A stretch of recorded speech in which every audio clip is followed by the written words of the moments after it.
Now that was a fairly complicated calculation, so there are lots of places to go wrong. And people go wrong, it's the nature of humanity. So it's important to check the answer. And there are lots of ways in which you can check answers like this. So here's the answer we came up with, the strength of the electric field. First thing we can do is check plausibility. You expect the electric field to get weaker as you go away. As R gets bigger, R's are on the bottom here, so that's going to get smaller. So that's a good sign. One check we can do is plug numbers in. If you remember when we did the Python and Excel, we had Q equals 10 to the minus 9 coulombs, and we had R of 0.05 meters and L of 1 meter. And if you substitute those numbers into here, you come up with an electric field of 358.213 newtons per meter, which is extremely close to what we got when we had small step sizes using the numerical calculation. That's a very good sign. If we stuffed up, it looks like we stuffed up in both, which probably meant our step equation was wrong. Other tests we can do. One test is units. We know that electric field is normally written like you're given by Coulomb's law, 1 over 4 pi epsilon naught Q over R squared. Does that have the same units as this?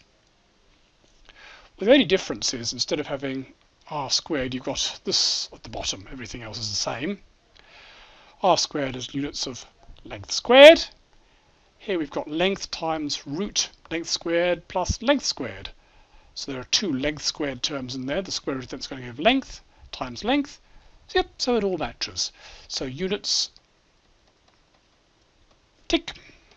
This is looking pretty good. How about functional form? Well, if you remember earlier, we talked about two limiting cases of this equation. First of all, when you're very far out, so if you have a small rod and you're trying to measure the electric field a long way out, and in that case, you'd expect this equation to behave like normal Coulomb's law. So if we think about that, this is a case where R is much bigger than L. So R much bigger than L. So in that case, the square root at the bottom, this term is going to be vastly bigger than that term. So you can probably just ignore that term over here.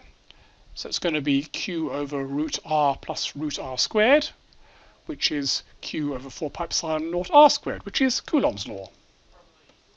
So in the limiting case where your distance is much bigger than the length, it does behave like Coulomb's law. How about the other limiting case?